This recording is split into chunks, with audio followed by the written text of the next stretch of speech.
All right, coach is here. We'll get started. And we'll open up with Parker Gabriel, Lincoln Journal-Star.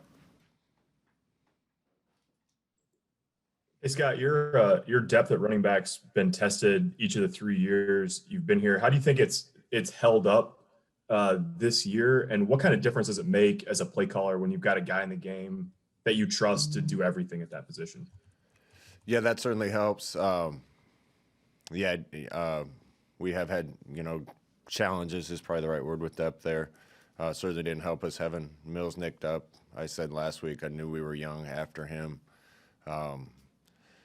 So we tried to fast track the rest of those guys, get them ready. I think they've done a good job considering, but experience helps, and their familiarity with the offense helps when you're trying to make adjustments and call things. And I'm really pleased with the talent we have in that room. We just got to keep bringing them along. And do you think Dedrick is he in the mix to potentially be back this weekend? Yeah, we got our fingers crossed. Joe Nugent, WWT. Hey, Scott. On Monday, you talked about the study where the offense scored on more than 90% of the drives where there wasn't a mistake. Did you share that recently with the team? Yeah, we talk about those things in-house all the time. We can't beat ourselves. We're playing too good a team this weekend. We play too good a teams week in and week out. It's hard to sustain drives when you make mistakes, and there's been too many snaps, too many negative plays. So we're talking about those things in-house all the time. The guys know the importance of it. We got to get buttoned up a little more so we can be more consistent. Brian Christopherson. Hey, Scott, I know you've said you feel as good about wide receiver as since you've been here. Could you just expound a little bit on what you've seen through the course of these last couple months from those guys that give you the confidence that's trekking the right way? We got a few guys that have been here a while that really know what they're doing. Cade Warner probably being the leader of those, and we trust him to run everything that we got. Levi Falks new, come in and done a good job. Wyatt Lever is learning as a walk-on from O'Neill, Nebraska. I really like how he's progressed. I think when I was referring to that, the talent in that room has really gotten better. A lot of it's young, and like I've said several times, Xavier wasn't around all summer. We were hoping for really good things with Omar, and he hasn't been healthy. Will Nixon came in. He's a really talented kid. He got hurt in the offseason. Malante Brown has a ton of talent. I don't want to leave anybody out, but and Chris Hickman's doing good things. We have a lot of guys that I feel like can do things and have the talent to do what we ask them to do on the football field. Some of them we just need a little more time with them so that they're more consistent. Are those true freshmen really good about, taking in the lessons and having the patience and all that stuff as they go through this? Yeah, our coach has been working hard with them. They spend extra time with them, spend extra time on the field, extra time with signals.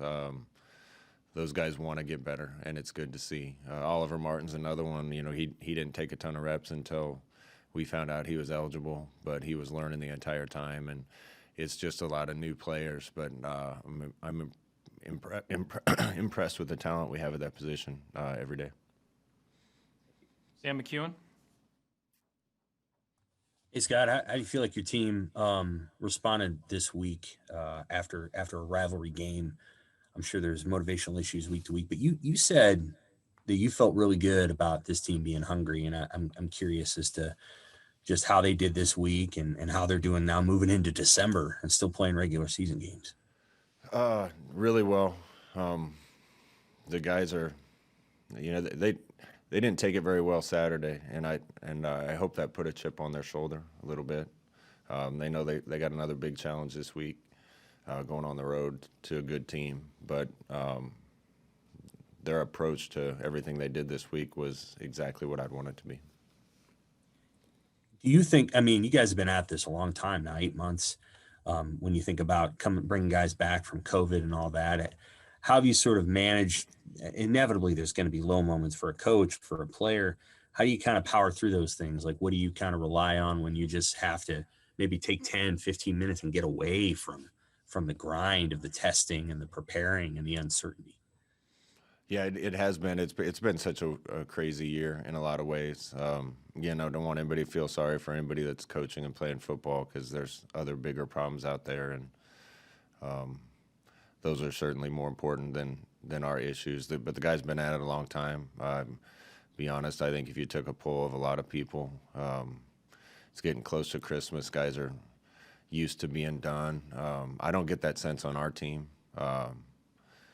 Our guys want to play more games, and they're excited to do that.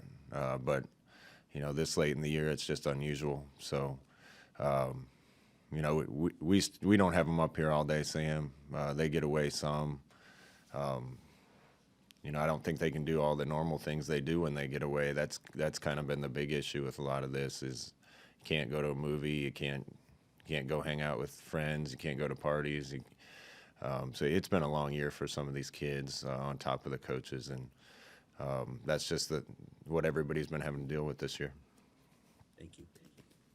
Two more for Coach. Kevin Suits. Hey, Scott, you've coached against Bob Diaco before, and you're aware of his history at Nebraska. Just curious how you would describe your relationship with him, if there is one. And then from a football standpoint, what's the common thread in what he tries to do defensively, no matter where he's been? I have mutual respect, I think, is probably the right word to talk about with what he does. He's an established defensive coach. He's had good success. I think he's a good coach. We coached against each other once when he was head coach at UConn. It was a good game. It was a tough game. I think they're sound. Typically don't give up a lot of big plays, make it hard on you to run it. He knows what he's doing. Finish up back to Parker Gabriel. Scott, I know you're focused on getting ready for a game, but there's been a lot of rumblings about moving pieces, whether it's next week or December 19th in the Big Ten. Have you, or has the school heard anything from the Big Ten about either that December 19th weekend and how that's going to work, or anything about sort of the schedule over the next couple of weeks? I know the ADs are talking about it. I think all the coaches kind of have their head down and are working. We just feel lucky and grateful that we're getting to play. And we're going to play any chance we get a chance to play, and hope we get some more.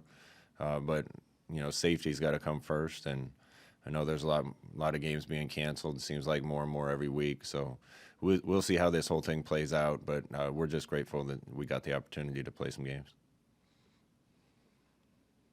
All right. Thank you, Coach. Thanks, guys. Thank you.